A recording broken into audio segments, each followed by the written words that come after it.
Hey guys, welcome to day 8 of your training. I'm going to be talking about social media and how to share on social media today and why it's so beneficial. And also, I'm going to be going over some of the do's and don'ts when it comes to sharing on social media. So I have a good list here of things I want to go over with you, and I want to start out with the amount that you're posting and the times that you're posting. So for myself, I like to make sure that I'm posting between 3 and 5 times a day. You don't want to be posting too little that people really, don't get a feel of who you are or, start to be able to follow your journey. And you also don't want to post too much that it gets annoying or you are oversaturating people's news feeds. So you have to find a balance with that. And my rule of thumb for posting times, and this will be a little different for everybody as we all have different networks, but you'll start to see as you post when you get the most traction. And for me, it's been between 8:30 and 10 in the morning. I usually make my first post.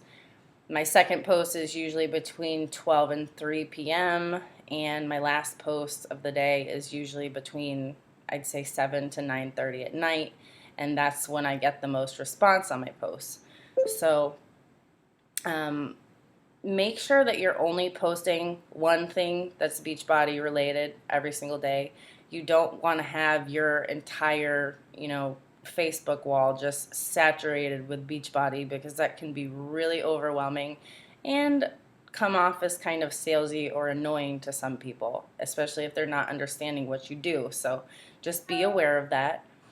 Um, Consistency with posting on social media is extremely important because people are starting to get a feel that this is what you do, that this is part of your life, that it's a part of your routine, and it just comes off much more natural to people than, if once a week you're sharing something about it.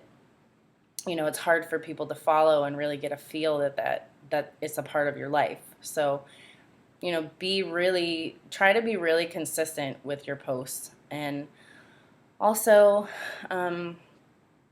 you should really try to be original and organic and creative with your posts. You are you and nobody else is like you. So you get to create and share exactly who you are or who you want to be and what you're working towards when it comes to social media. And that's what's so fun about it, that you get to be, creative and show who you are with your posts every day. So don't be afraid to think outside the box and, really let your personality shine. You also want to remember to keep it positive. We all have negative things and, not so pretty things that go on in our lives. And I don't know about you, but when I get on Facebook, I don't like seeing those kinds of posts. It's just bad energy and brings people down. So if you are struggling with things, by all means, you can share them, but try to turn it around in a positive way, that you're working towards bettering whatever situation it is. And, it really humanizes the fact that you're working towards being a better you, and hopefully that inspires others to do the same. So be aware of the content of your post, that it's, positive, because if you're posting one day that you're so excited and you're so happy and you were working out and you feel so great, and 2 hours later you're posting how miserable you are, that you're stuck in traffic and you were late to work and blah, blah, blah, it's really kind of confusing to people to see that you are, leading an example of having a positive, healthy, and fulfilled life. So just be conscious of that. When I was speaking to consistency, a big thing to be aware of with that is that, people are going to start following your journey. People may not like, they may not comment, but I've had people that have written me and said, I've been following your journey for 6 months or 8 months, and I'm just amazed at what you've done. And I had no idea that they were watching what I was doing. So if you're not getting a lot of traction on your posts, especially when you first start coaching, don't be worried about that. It happens with time and it happens with consistency. Don't reinvent the wheel. And what I mean by that is, you don't have to try to completely overhaul how people post on Facebook.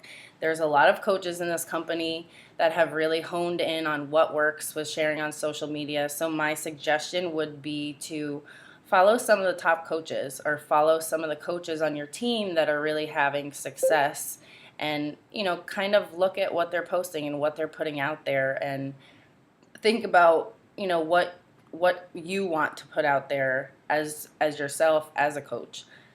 And it's totally fine to use other people's posts, as inspiration for your own, but don't share other coaches' posts. Don't copy them. That's just icky. Nobody likes that. If you see a post from Lindsay Matway and you absolutely relate to it and you absolutely love it, if you share it, it's going to relate people to her, not to you. So, figure out how you can post in a similar fashion, maybe about a similar topic, but in a way that it relates people to you. Also, you want to be making sure that you're adding to your network every day. If you're not adding to your network, the same people are seeing your posts over and over and over again. So adding to your network just gives, fresh new eyes a set, to watch what you're doing on Facebook. And we'll go over that a little bit later on in the training. Being attractive on social media is very important. And I don't mean, always having makeup on or being dolled up or, looking perfect in your posts.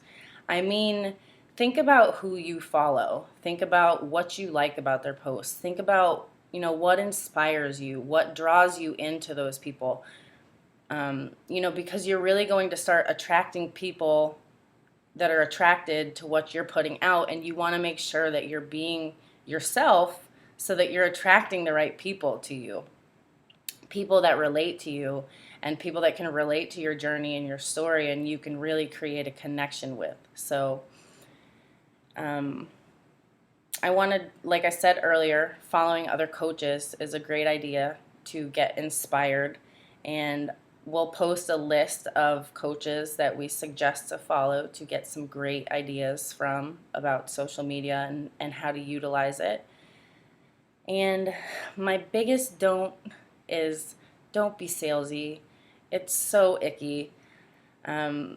It's easy for anybody to go and post a YouTube video or go and post a Shakeology comparison chart, but that's not providing value to anybody, and it just comes off as salesy. It's going to turn people off. It's like looking at an infomercial.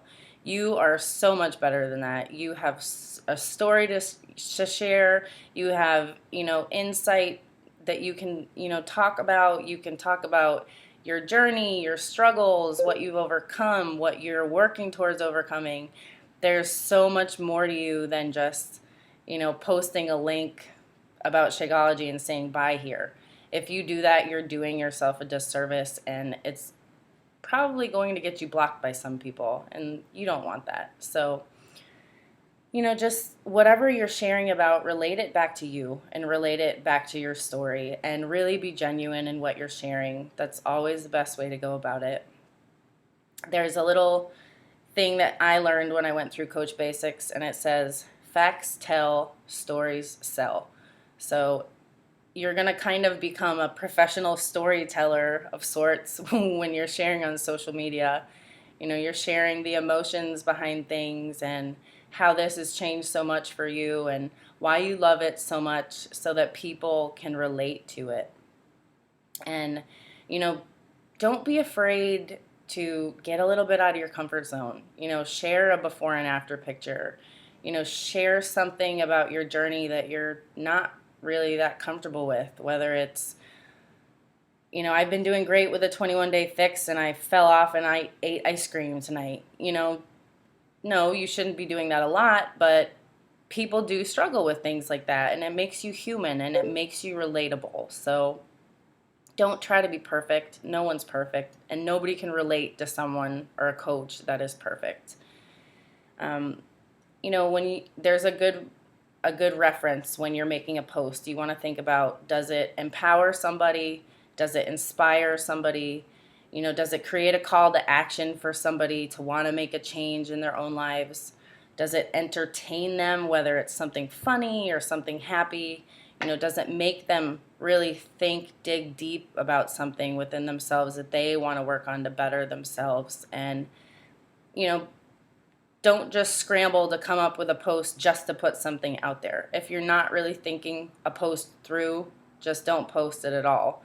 It's better to not share something, that's kind of half thought out rather than actually taking that time to make, a thought out post. And I don't mean spend an hour and a half coming up with post ideas, but as you do this, it'll come more organically to you what you want to be putting out there and sharing with people and what's going to be helpful for them. So, and my last don't is don't share stock photos. Don't share a picture of 21 Day Fix with the containers and a bag of Shakeology. That's just, if people want to buy that, they're just going to go to the Team Beachbody website. You're attracting people because they like you. They like something about you that they see in you or in your story. And, that's why it's really important just to be yourself and be creative and think outside the box when it comes to posting, and just try to be really genuine and a little bit vulnerable. And yes, it is scary for all of us in the beginning to put ourselves out there and be vulnerable, but that is where you're going to grow. That's where you're going to learn. It's where you're really going to start deeply connecting with people on another level, because you're sharing a part of your story that a lot of people are afraid to do. So if you really want to inspire people to make a change, you have to get out there and get out of your comfort zone. I hope this was helpful. Again, if you guys have any questions, please comment below. We would love to help you with them.